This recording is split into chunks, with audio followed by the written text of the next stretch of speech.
Question में हमसे कहा गया है tan थीटा इक्वल्स टू 3/4 है। हमने cos square theta minus sin square theta की वैल्यू को फाइंड आउट करना है। ठीक है, इसके लिए यहां पर हमको 4 ऑप्शंस गिवन है। हमने बताना है कि इन 4 ऑप्शंस में से किस ऑप्शन में करेक्ट आंसर है। ठीक है, तो चलिए सॉल्यूशन स्टार्ट करते हैं। सबसे पहले हम बनाते हैं एक राइट ट्रायंगल, क्योंकि हमारा ये ट्रिग्नोमेट्रिक क्वेश्चन है तो हमें एक राइट ट्रायंगल तो बनाना ही पड़ेगा। ठीक है, इसमें कहीं पर भी एबीसी लिख लेते हैं। ठीक है, किसी भी तरीके से एबीसी ऐसे लगा लो या एबीसी ऐसे लगा लो, कोई फर्क नहीं पड़ता, क्योंकि यहाँ पर tan A tan B tan C तो दिया हुआ नहीं, तो एबीसी कैसे भी इसमें लगा सकते हो, कैसे भी इस ट्रायंगल को नेमिंग कर सकते हो। ठीक है, अब यहाँ पर थीटा दिया है tan ऑफ थीटा, तो हम थीटा यहां पर बनाएंगे। ठीक है, यहां पर बनाएंगे थीटा। अब थीटा यहां पर, थीटा के अपोजिट ये क्या होगा, परपेंडिकुलर। यहां पर 90 डिग्री है, इसके अपोजिट क्या होगा, ये हाइपोटेन्यूज। अब जो थर्ड साइड है वो क्या होगा, बेस। तो हमारे पास में परपेंडिकुलर, हाइपोटेन्यूज और बेस आ गए। अब हमें दिया है tan ऑफ थीटा, यानी कि tan थीटा दिया है 3/4। अब हम जानते हैं कि जो साइन होता है वो होता है p/h, जो cos होता है वो होता है b/h, और जो tan होता है वो होता है p/b, है ना। tan होता है p/b, इसलिए ये हमारा p है। ये tan थीटा 3/4 हमको गिवन है, तो ये हमारा p है और ये हमारा b है। ठीक है, तो परपेंडिकुलर हमारा है 3 एंड बेस हमारा है 4। तो परपेंडिकुलर हमारा है 3 एंड बेस हमारा है 4। तो अब हम हाइपोटेन्यूज को निकालेंगे। ठीक है, हम हाइपोटेन्यूज को फाइंड आउट करेंगे। तो हमें पता है एक राइट ट्रायंगल में जो हाइपोटेन्यूज का स्क्वायर होता है वो बाकी दो साइड्स के स्क्वायर से सम के बराबर होता है ना। तो हम लिखेंगे इन राइट ट्रायंगल ABC, जिसमें कि एंगल भी 90 डिग्री का है। ठीक है, तो by Pythagoras theorem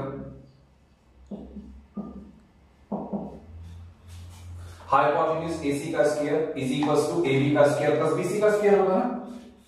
hypotenuse AC का square is equals to AB का स्क्वायर प्लस BC का स्क्वायर होगा। अब AB हमारे पास में कितना है, AB हमारे पास में है 3 एंड BC हमारे पास में है 4, तो AB का स्क्वायर हो जाएगा 3 का स्क्वायर एंड BC का स्क्वायर हो जाएगा 4 का स्क्वायर।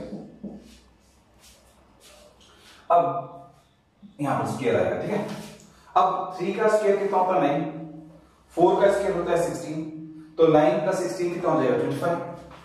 तो हमारे पास में AC का स्क्वायर आ गया 25।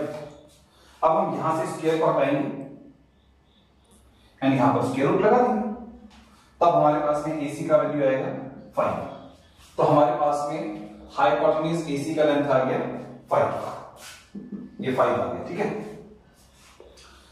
तो अब देखो परपेंडिकुलर भी हमें पता चल गया, परपेंडिकुलर तो हमें दिया था 3, बेस दिया था 4, हमने हाइपोटेन्यूज को निकाल लिया 5।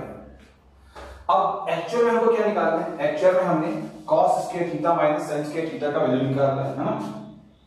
हमने निकालना है, हमने टू फाइंड करना है cos square theta minus sin square theta, हमने इसको फाइंड आउट करना है ना। अब देखो यहां पर cos स्क्वायर थीटा, तो cos थीटा तो है ही ना, और हमें पता है कि cos जो होता है वो क्या होता है, बेस अपॉन हाइपो। cos होता है बेस अपॉन हाइपो, बेस हमारा है 4, हाइपो हमारा है 5, तो cos थीटा हमारा हो जाएगा 4/5। ठीक है, अब यहां पर cos थीटा नहीं, ये तो cos स्क्वायर थीटा है, तो cos थीटा हमारा आया था बेस अपॉन हाइपो यानी कि 4/5, तो cos स्क्वायर थीटा हो जाएगा 4/5 का होल स्क्वायर। ठीक है, फिर माइनस से लगाएंगे माइनस। ठीक, अब हमें चाहिए sin स्क्वायर थीटा, तो पहले हम sin थीटा ढूंढते हैं। अब देखो sin क्या होता है, sin होता है p/h, sin होता है p/h, p हमारा है 3, h हमारा है 5, तो हमारा sin थीटा हो जाएगा 3/5। ठीक है, तो sin थीटा हमारा हो जाएगा 3/5। अब ये sin थीटा नहीं है, तो sin स्क्वायर थीटा है, तो इसका स्क्वायर लग जाएगा। ठीक है, अब आगे सॉल्व करते हैं। अब देखो 4 का स्क्वायर कितना होता है 16, 5 का स्क्वायर कितना होता है 25, तो 4/5 का स्क्वायर हो गया 16/25, फिर माइनस फिर यहाँ पर 3/5 का स्क्वायर हो जाएगा 9/25।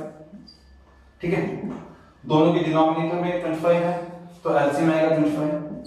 ठीक है, 25 से 25 को डिवाइड करेंगे तो आएगा 1, 1 से 16 को मल्टीप्लाई करेंगे तो आएगा 16, फिर बीच में माइनस तो लगाएंगे माइनस। अब जब हम 25 से 25 को डिवाइड करेंगे तो आएगा 1, 1 से 9 को मल्टीप्लाई करेंगे तो आएगा 9।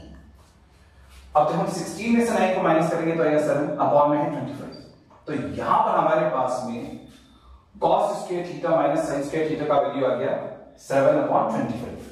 ठीक है, अब देखो इस ऑप्शन में, ए ऑप्शन में हमको गिवन है कि जो cos square theta minus sin square theta का वैल्यू होता है वो होता है 7/25। तो हमारा ए ऑप्शन बिल्कुल करेक्ट है। ठीक है, तो हम लिखेंगे therefore correct option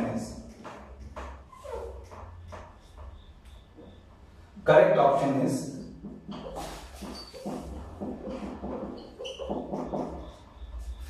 ए, जिसमें कि हमको गिवन है cos square theta minus sin square theta का वैल्यू 7/25। ठीक है, तो ये आ गया हमारे इस क्वेश्चन का फाइनल आंसर।